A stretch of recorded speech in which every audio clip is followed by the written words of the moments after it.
How you guys doing? This is GH1 Blogger, and I'm bringing you the game that just finished between Italy and Austria. As you guys may know now, final score, the Italians 2, Austria 1.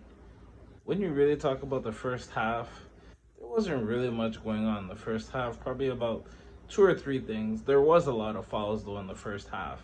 The game was played at the infamous Wembley Stadium in England, and definitely there is an Italian player in the lineup that's very familiar with Wembley. Chelsea player who also plays for Italy by the name of Jorginho. But yeah, let's not waste any time and let's get into it. Um, the Italians were pressing first half very heavy, but the Austrians kept tight at the back.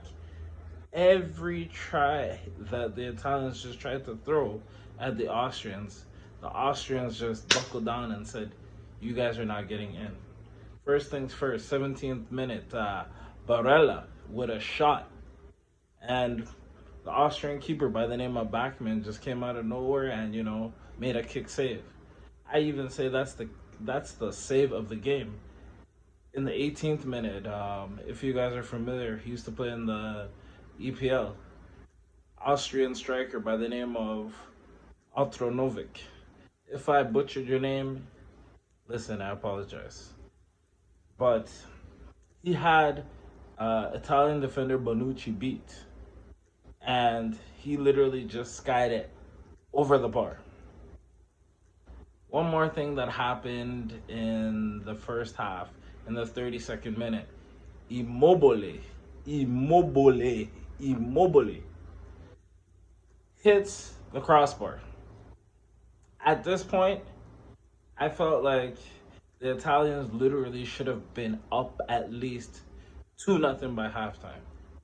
But again, regardless of all that, Austria kept their shape and the game ended up being 0-0 going into the second half. So at this point, you figure, you know what? There's going to have to be a lot of changes. There were changes, but the changes came late. But let's get into the second half. Second half, 51st minute, Alaba. If you guys are familiar with Alaba from Bayern Munich, very fine defender. Situation has it where they got a free kick, and this was literally right before the 18-yard box. So instead of him just slicing it into the back of the net, it just slightly went over the bar. Funny enough, everybody knows Andrea Pirlo. And if it was Pirlo, you know it would be in the net. We know he is pure class.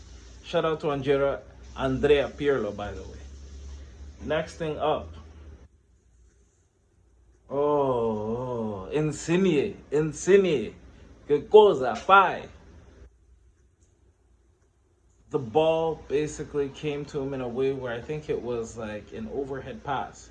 And it just seemed like he just took forever to locate the ball. And literally, again, Alaba of Austria came to save the day. Let's be honest, if it was somebody like an Ibrahimovic, Cristiano Ronaldo, you name it, one touch, boom, and it's back in the back of the net. At that point, it should have been 3-0 Italy.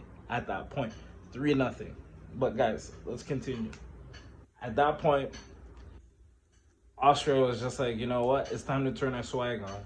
And yes, in the 65th minute, Austria scored through Otronovic with a header. But again, VAR came in again and said, we got to check it. And VAR said it was offside.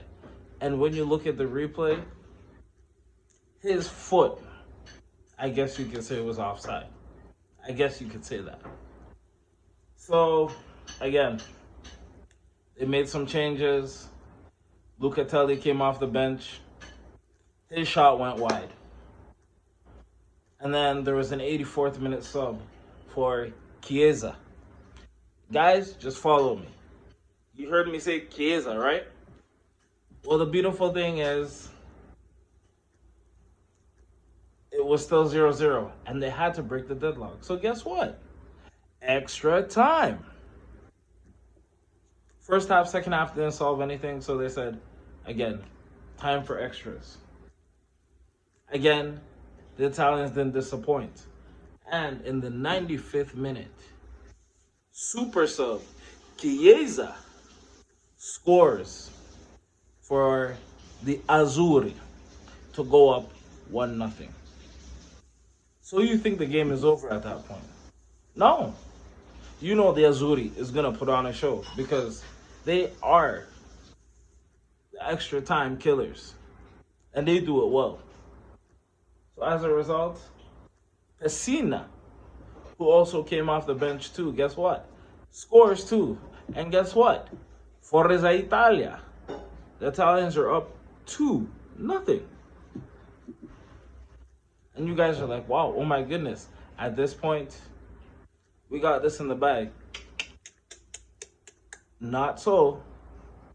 At this point, the Italians were playing some very, very complacent football. So guess what? Austria also made some changes for themselves. Atronovic got subbed out, and they brought in a guy named Kala. Guess what Kala did in the 113th minute?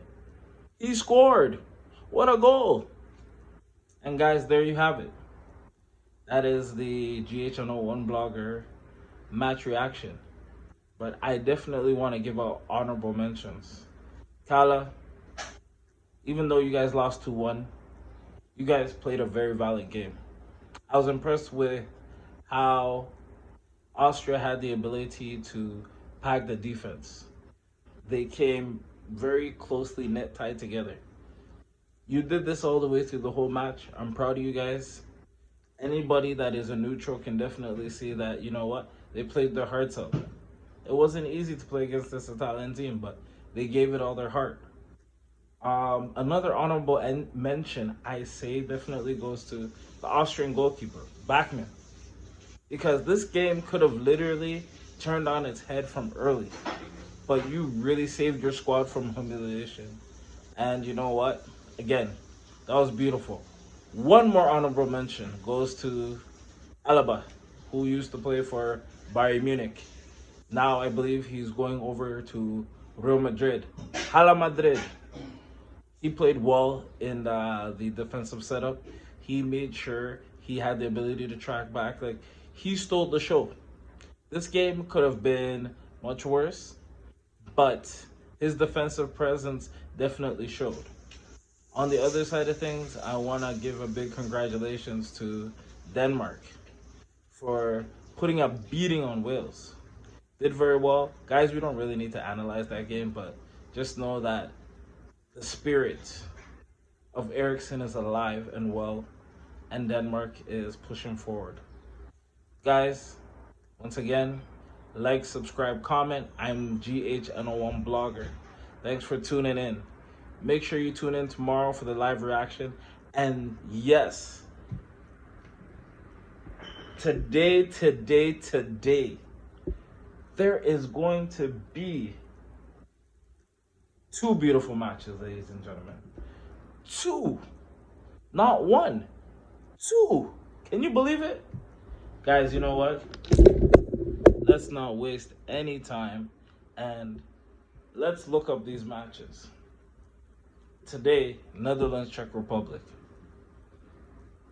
I think Netherlands has this, but beware of Czech Republic chick.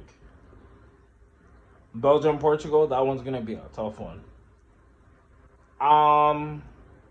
Belgium is a good team, nice young team, full of stars. And then, you know, you have Portugal. But personally, you know what I want to see? I want to see Portugal win, so we see Portugal versus Italy. That would be amazing to see. And one more thing, shout out to the Azzurri. The Azzurri are on a 31-game unbeaten streak. And that's actually the record now for the most unbeaten that the Italians have went.